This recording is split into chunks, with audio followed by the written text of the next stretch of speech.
Welcome back. Now, seasoned journalist and broadcaster Stephen Grootes was recently announced as the new morning show host on SABC's SAfm called Sunrise.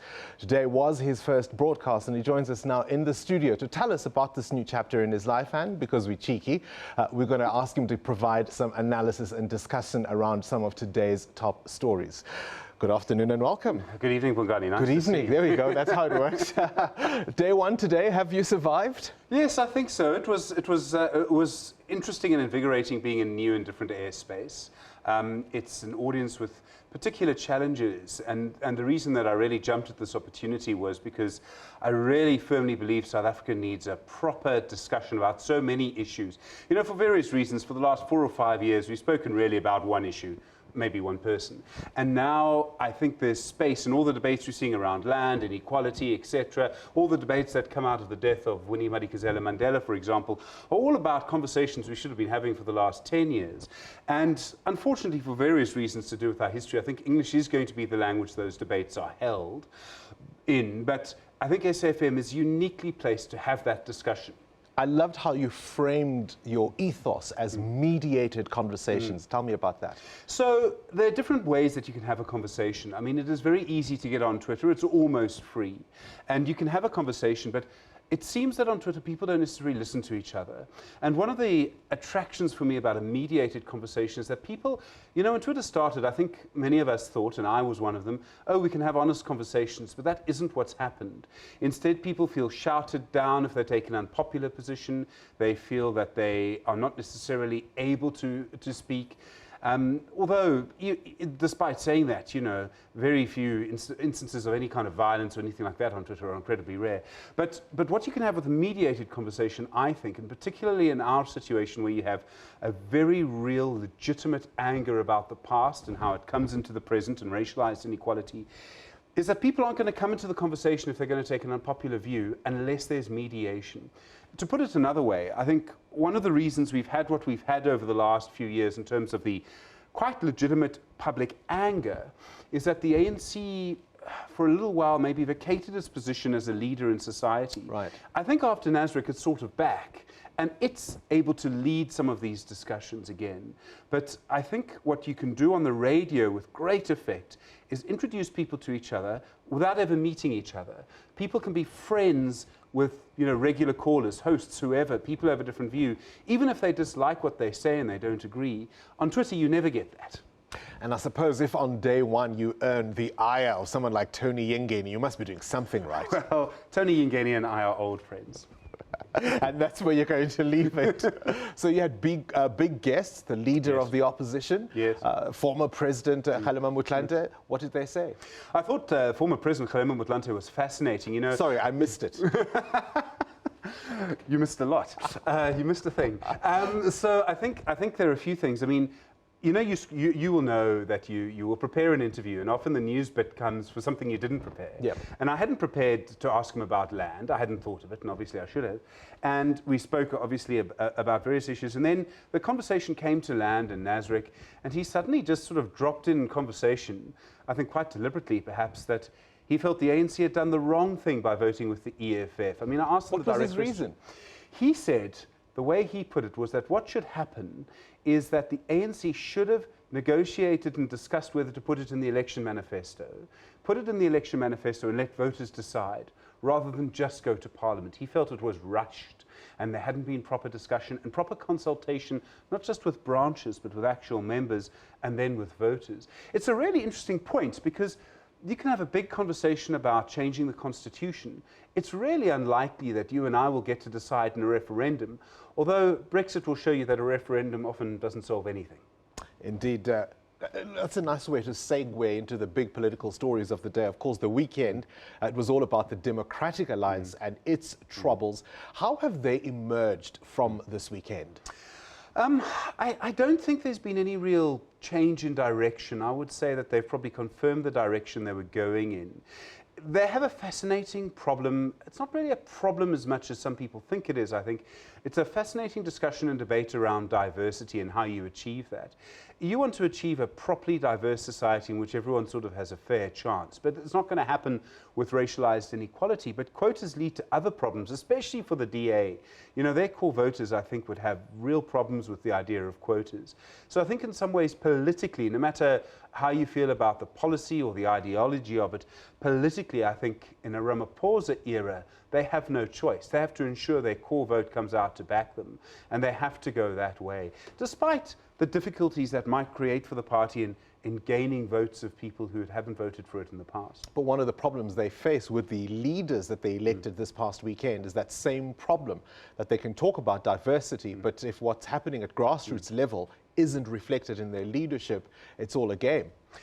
Yes, although I'm very interested in this. So the ANC, for example, doesn't have the same issues around race, but it does around women. So the National Executive Committee of the ANC, if you go to the website, as I did for a piece that will appear in Daily Maverick tomorrow, you will see that you'll see that the last 20 members are women. From Barbara Creasy down, it's all women. And that's because they use a mathematical formula to ensure that they have 50-50 representation. But go and look at the names of the provincial leaders of the ANC. So these are directly elected by the provinces. They're all men. Well, another problem that the ANC faces is the headache of its former president, what to do about Jacob Zuma in KZN. In some senses, they've had him out there as part of the face of their campaign. But of course, with him being in the dock, as we saw last week, it presents particular problems, particularly for the rest of the country if they want to distance themselves from the recent past. I think that former President Jacob Zuma has been kind of playing it really quite cool in some ways, but I don't know how effective it's going to be in the longer run.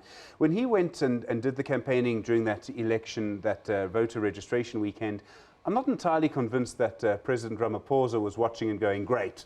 I think he was probably thinking, no, this isn't good for me.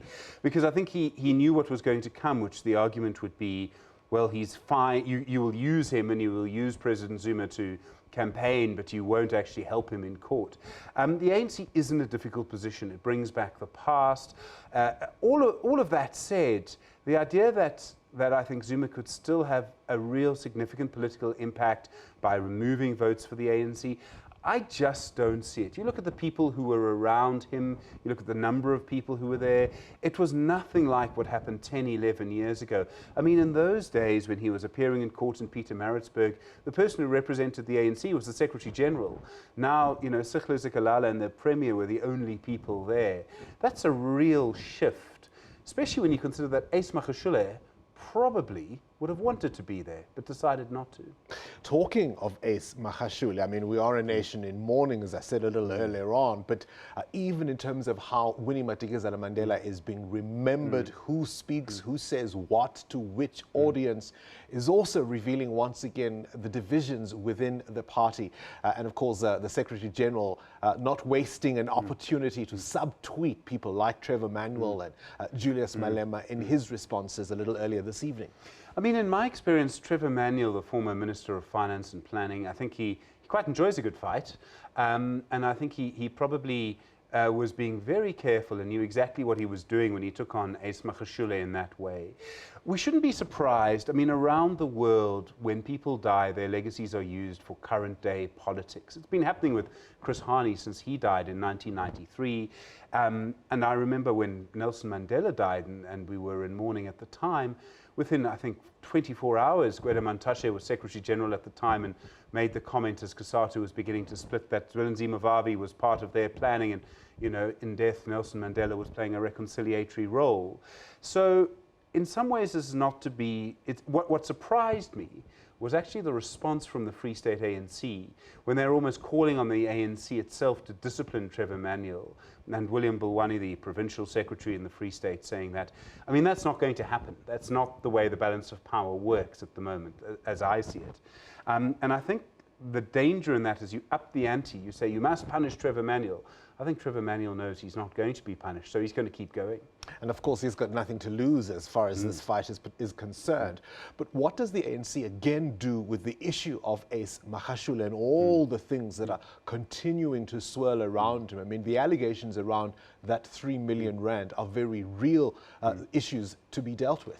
Yes, and it's just part of a fairly long list. I mean, of course, we have Estina and others, and his relationship with the Guptas. He still refuses to publicly sort of disassociate himself from the Gupta family. And even that investigation that we heard of last week that is putting his daughter at the center of that RDP House contract.